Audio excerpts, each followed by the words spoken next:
Баршаңызға сәлем, достар. Бүгін біз молочный коржик жасаймыз. Осы бір порциядан 12 штук шығады. Ал ендеше кірісейік.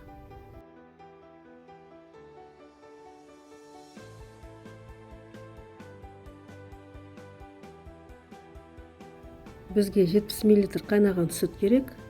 Прям қайнап тұру керек. Соған 140 грамм қант қосамыз. Және бір шай қасық ванилин қосамыз.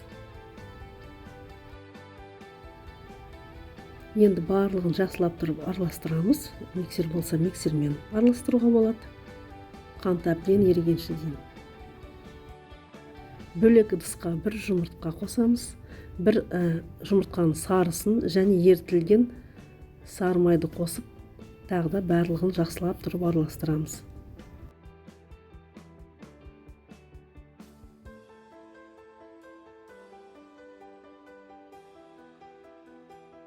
Енді жаңағы май қосылған массамызды сүтке қосамыз.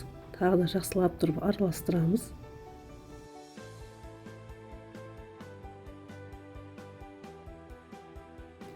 Бөлек ыдысқа осылай ұнымызды електен өткізіп аламыз да, қопсытқышымызды қосамыз.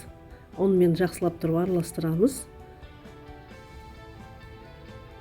Үстіне жаңағы массамызды қосамыз. Енді силиконовый лопаткамен жақсылап тұрып барлығын араластырып, қамырымызды илейміз.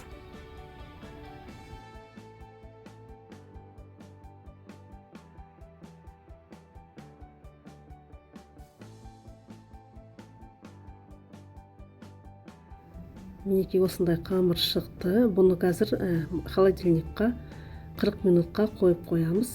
Содан кейін коржигімізді жасап бастаймыз. Ал біздің қамырымыз коржик жасауға дайын. Осылай ондап тұрып жазамыз.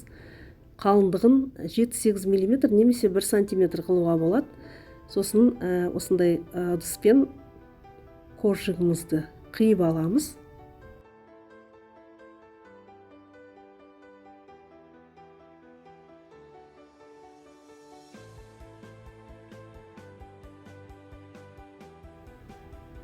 Коржиктарымызды формаға салып, үстінен жұмыртқаның сарысын жағамыз. Ал біздің коржиктарымыз формаға салынды. Үстінен осылай жұмыртқаның сарысын жағамыз.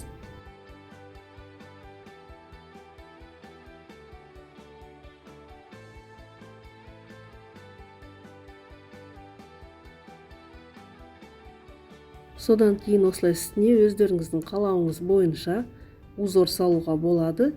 Қысып тұрған духовкамызға 15-20 минутқа салып пісіріп аламыз.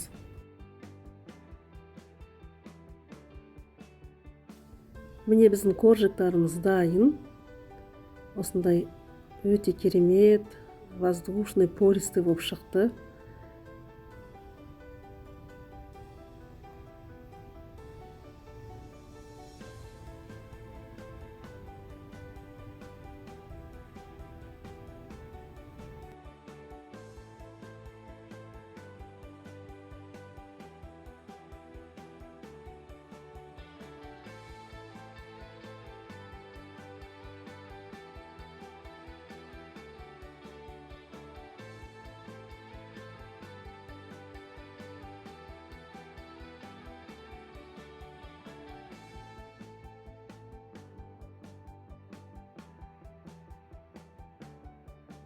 Қалауыңыз бойынша үстіне сахарный пудра себелеуге болады.